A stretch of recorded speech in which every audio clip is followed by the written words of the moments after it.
तो हाँ दोस्तों, आपके अपने बीपी सेंटर में आप सभी का स्वागत है। जैसे मैं बता दूं कि 500 की सीरीज जो चल रहा है, उस 500 की सीरीज में आपका जो क्वेश्चन है, 500 की सीरीज में जो आपका क्वेश्चन है वो लगभग 139 क्वेश्चन आपका हो गया है। तो यानी 140 से आज हम लोग चालू करेंगे। आप ये मत देखिएगा कि यहाँ पे जो नंबर बजाएगा उसको नहीं ध्यान देना है, बस आपको ये ध्यान देना है, क्वेश्चन ध्यान देना है और क्वेश्चन का सोल्यूशन कैसे हो रहा है इस पर ध्यान दीजिएगा। हम 500 बोले हैं तो बस 500 हम पूरा करेंगे, ये मैं आपको बता रहा हूँ। और मैं ऐसा कुछ भी क्वेश्चन नहीं आलतू फालतू बताऊँगा, बस मैं आईएमपी क्वेश्चन छाट के रख रहा हूँ, सेट वाइज आईएमपी क्वेश्चन ढूंढ रहा हूँ और वो क्वेश्चन ही आपको बताने का प्रयास कर रहा हूँ ताकि वही आपके एग्जाम में है। क्योंकि जब 500 में 50 आएंगे तो कोई जब एक एक क्वेश्चन में बनवाने लगूंगा तो फिर टाइम तो निकल जाएगा, ऐसे बहुत सारे सेट भी बन जाएगा, क्वेश्चन भी नहीं आ पाएगा। तो आपको वही क्वेश्चन मैं दे रहा हूँ जो 500 में 50 आपका 100% आ जाए। चलिए देखते हैं आगे, क्वेश्चन की ओर बढ़ते हैं। क्वेश्चन हमारा क्या है, आगे देखते हैं क्वेश्चन की ओर। क्वेश्चन हमारा क्या है, आगे देखते हैं क्वेश्चन की ओर।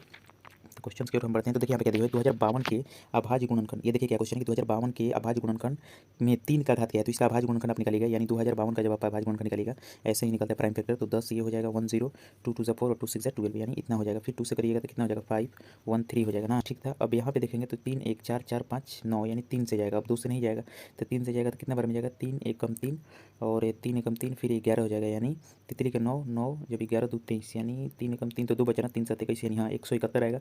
7 1 8 9 फिर 3 से जाएगा, यानी यहाँ पे देखते हैं 171 फिर 3 से जाएगा तो कितना हो जाएगा, 3 5 या 15, यानी 3 5 15 17 में से 2 1 3 7 21 7 5 12 फिर 3 से जाएगा 19 बार में। अब नहीं जाएगा, यानी 3 के पावर 3 आ रहा है। इसका क्यों कितना आ रहा है, इसमें 3 का घात कितना आ रहा है, तो 3 का घात 3 आ रहा है। एक बार आप भी निकाल के देख लीजिएगा, इसका ऑप्शन नंबर बी मेरे हिसाब से आ रहा है। चलिए देखते हैं। बस सिर्फ का ये जानिए कि जब भी पूछेगा किसी भी नंबर का अभाज्य गुणनखंड तो बस अभाज्य गुणनखंड मतलब उससे कटाते जाएगा जैसे एलसीएम बनाते हैं, और जितना उसका घात आएगा जो पूछेगा वो लिख देना है। बस इसका थ्योरी यही है।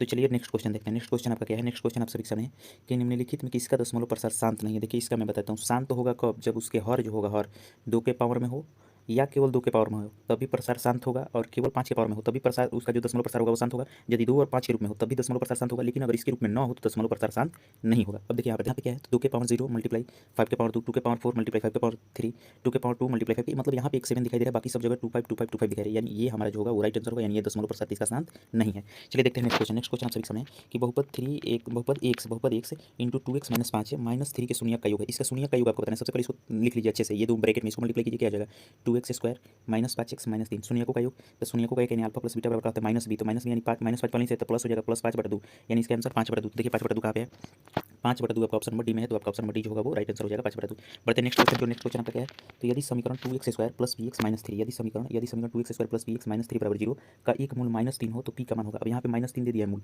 यानी x की जगह -3 रखिए, तो यहाँ पे -3 रखिएगा तो क्या हो जाएगा 9 हो जाएगा, 9 9 दूना 18, और यहाँ पे -3p यही ना होगा, यहाँ पे -3 है तो -3 बराबर 0 है तो बराबर 0। ये 18 से 3 जाएगा तो क्या हो जाएगा 15, और इधर 3p को हम इधर ला देंगे तो क्या हो जाएगा 3p प्लस में हो जाएगा 3 5 15, यानी p का वैल्यू क्या आ गया 5 आ गया, यानी p का वैल्यू क्या आ जाएगा 5 आ जाएगा, p का वैल्यू 5।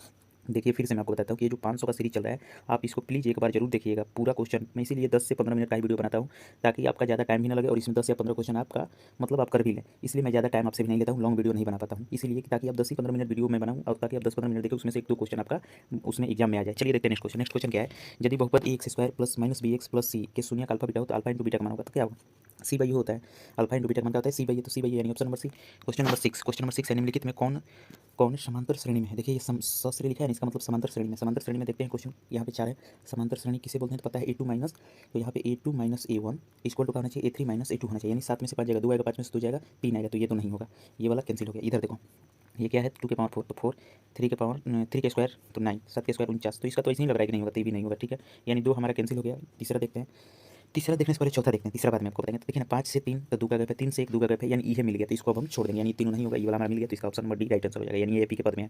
एपी के पद में यही होता है कि अगला में से पिछला घटाइएगा, फिर पिछला अगला में से पिछला घटाइएगा तो उसका जो अंतर आएगा वो सेम आना चाहिए, इसे सार अंतर यानी डी से डिनोट भी करते हैं। नेक्स्ट क्वेश्चन आप सभी सामने, नेक्स्ट क्वेश्चन क्या है कि 5x square minus 4x plus 2 बराबर 0 का विविध कर है। विविध कर बराबर क्या होता है, डी बराबर B square minus 4ac minus 4ac, यानी बी स्क्वायर तो बी का है माइनस 4 है ना, तो माइनस 4 का स्क्वायर बराबर कितना हो जाएगा 16 हो जाएगा माइनस 4। ए का वैल्यू क्या है, तो ए का वैल्यू 5, सी का वैल्यू क्या है, सी का वैल्यू है आपके सामने 2, तो 2 यानी 5 दूना 10 चुके 40, 40 16 में से 40 घटाओगे यानी 40 में 16 नहीं, जब 40 16 में से 40 जाएगा नहीं, 40 में 16 घटाओ कितना आएगा, तो आपका आ जाएगा 10 में से 0 में से 6 यानी 4, और 3 में से जो 2 24, यानी -24 इसका राइट आंसर आएगा बाबू। -24 है कहीं पे कहा, तो -24 आपका यहाँ ऑप्शन नंबर बी में, तो ये राइट आंसर हो जाएगा। चलिए देखते हैं नेक्स्ट क्वेश्चन आपका देखिए क्या है। नेक्स्ट क्वेश्चन है निम्नलिखित में कौन इतना का एक मूल है। मूल का मतलब कि रखने पे 0 आ जाएगा, इसका वैल्यू देखो तो यहाँ पे 0 रखेंगे तो 0 हो जाएगा, माइनस ये भी 0 हो जाएगा, लेकिन इसका 2 आ जाएगा तो फिर ये नहीं होगा, यानी 0 हमारा कैंसिल हो गया।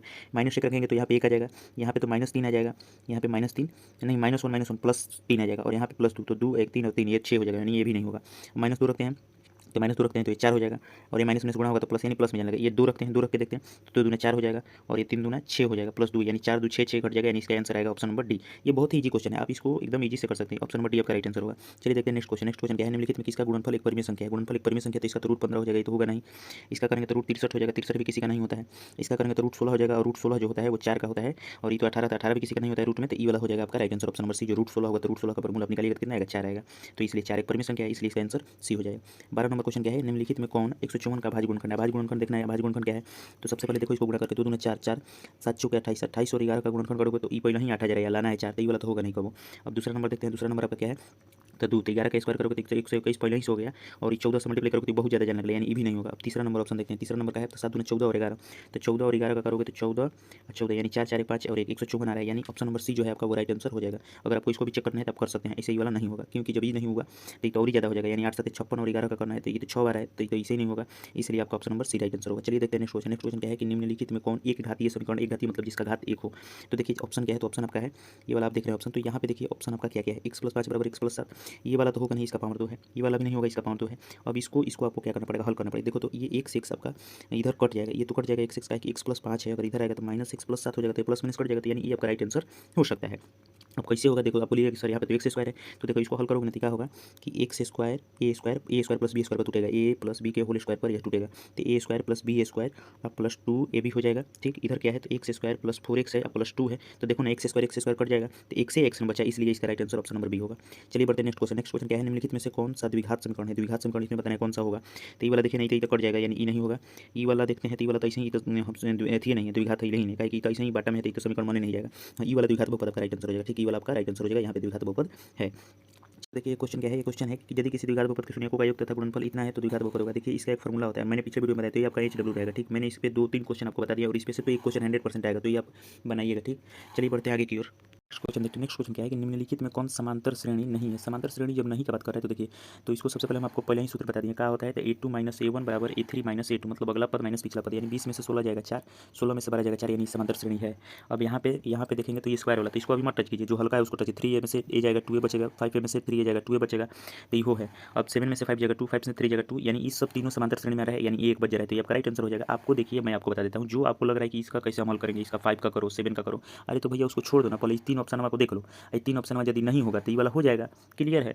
चलिए देखते हैं नेक्स्ट क्वेश्चन। नेक्स्ट क्वेश्चन है कि इतना दिया हुआ है, इसका सार बनकर निकालना है, डी निकालना है, तो क्या होगा, तो इसको √8 फॉर्म में लिख सकते हैं, 2√2, a2 - a1 होगा तो ये a2 हो जाएगा, हमारा a1 हो जाएगा, तो 2√2 में से √2 घटाना है, यानी 2√2 में से 1 √2 घटाना है, तो हमारा क्या बचेगा, √2 बचेगा, यानी इसका राइट आंसर √2 हो जाएगा। ऑप्शन नंबर जो बी है आपका वो राइट आंसर हो जाएगा। चलिए बढ़ते हैं नेक्स्ट क्वेश्चन। नेक्स्ट क्वेश्चन आप सभी सामने कि यदि x + 2 3x और 4x + 1 समांतर श्रेणी में है तो x का मान क्या होगा, यानी x के मान क्या रखेंगे कि समांतर श्रेणी में हो जाए। तो देखो, तो यदि यहाँ पे दूर ऑप्शन अनुसार चलेंगे, 2 रखते हैं तो 2 कितना हो जाएगा, 4 हो जाएगा। अगर यहाँ पे 2 रखते हैं तो 3 दूना 6 हो जाएगा। अगर यहाँ पे 2 रखते हैं तो कितना हो जाएगा, तो 4 दूना 8 9 हो जाएगा। अब इसको घटा के देखिए, 9 में से 6 हो जाएगा 3, 6 में से 4 जाएगा 2, यानी ई वाला नहीं हो रहा है, तो 2 कट जाएगा। अब 4 रख के देखते हैं, 4 रख के देखेंगे तो क्या हो जाएगा, 4 और 2 6 हो जाएगा, 4 3 12 हो जाएगा, और 4 चौके 16 और 1 17 हो जाएगा, यानी 17 में से 12 जाएगा 5, और 12 में से 6 तो 12 6 6 हो जाएगा, यानी ये भी नहीं होगा, बी नंबर भी नहीं होगा। सी नंबर रख के देखते हैं, तो सी नंबर जब यहाँ पे रखें 3 2 5 हो जाएगा, यहाँ पे तितली के 9, और यहाँ पे 4 3 12 और 1 13 हो जाएगा, 13, तो ये 5 और 4 9, यानी 9 में से 4 जाएगा 5, और ये 4 इसका भी, यानी इस ऑप्शन नंबर सी जो है वो राइट आंसर हो जाएगा। ठीक, ऑप्शन नंबर सी देखो, 13 में से 9 जाएगा फिर भी 4, 9 में से 5 जाएगा तो भी 4, यानी डिफरेंस से माना है, तो ये आपका राइट आंसर हो जाएगा। नेक्स्ट क्वेश्चन हमारे सामने क्या है कि समांतर श्रेणी इतना का 10वां पद है, 10वां पद निकालना है, तो यानी इसका डायरेक्ट आप निकाल सकते हैं, तो a + 9d, a + 9d कीजिएगा, 10वां पद एक कम पद लिखिएगा, एक कम जो पद होगा उससे d का मल्टीप्लाई करिएगा और a को जोड़ दीजिएगा। a का वैल्यू क्या है 10 है, 9d का वैल्यू कितना है 7 में से 10 जाएगा तो -3 आएगा ना, यानी 9 और -3 तो 29 27 हो जाएगा, यानी 10 और -27 यानी -17 इसका राइट आंसर आएगा। देखो -17 कहाँ पे, तो -17 ऑप्शन नंबर सी में है, तो option number C is the right answer. Next question की ओर बढ़ते हैं। समांतर श्रेणी 2 7 12 का कौन सा पद 47 है, इसका कौन सा पद 47 होगा, यानी अंतिम पद दिया, तो अंतिम पद बराबर सूत्र क्या होता है, a + n - 1 इंटू दी, तो a का वैल्यू 2, तो a + n - 1 इंटू डी होता है, 7 में से 2 जाएगा 5 आ जाएगा। अब देखो यहाँ पे 47, ये इधर प्लस में इधर आएगा तो माइनस में हो जाएगा, यानी 47 में से 2 जाएगा तो कितना हो जाएगा 45 हो जाएगा, इधर मल्टीप्लाई में है, इधर आएगा डिवाइड हो जाएगा, और n - 1 है तो 5 9 45, अब 9 आया, और ये माइनस में इधर आएगा तो प्लस में, यानी 10वां पद होगा, क्या होगा 9 और 1 10वां पद, यानी इसका right answer option number B आ जाएगा। बढ़ते हैं नेक्स्ट क्वेश्चन। Next question